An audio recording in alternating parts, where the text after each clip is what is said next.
Hari ini saya dan kita semua sibuk dengan urusan duniawi.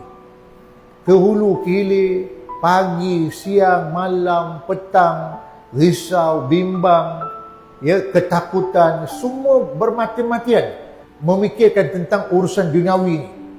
Ada orang sanggup berkorban, susah payah, bermatian kerana urusan duniawi ini.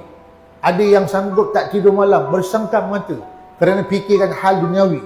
Fikirkan masalah itu, masalah ini, masalah ini. Pasal kita banyak bagi masa untuk duniawi. Jadi hati kita penuh dengan cinta duniawi. Tapi kalau kita banyak fikir tentang akhirat, risau akhirat, bimbang, ketakutan akhirat, bimbang, kematian, alam kubur, barzah, padang mahsyar, titian sirat, syurga, neraka. Ini semua ialah masalah yang sangat besar. Masalah yang besar.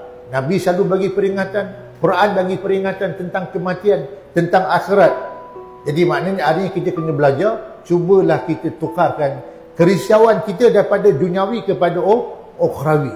Bimbang dunia kepada bimbang akhirat. Cinta dunia kepada cinta akhirat. Sebab sebanyak mana pun kita usaha cari duniawi ni, bila kita mati besok, semua yang kita usaha dekat dalam dunia ni, kita tak akan bawa.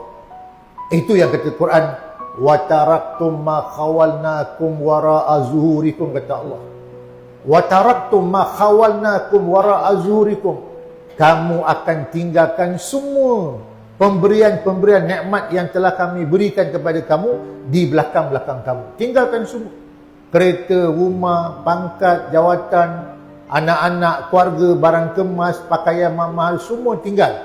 Kita tidak akan bawa balik besok, hari di mana kita bertemu dengan Allah SWT. Jadi kalau orang mukmin, orang yang saleh-salehah, dia suka bertemu dengan Allah.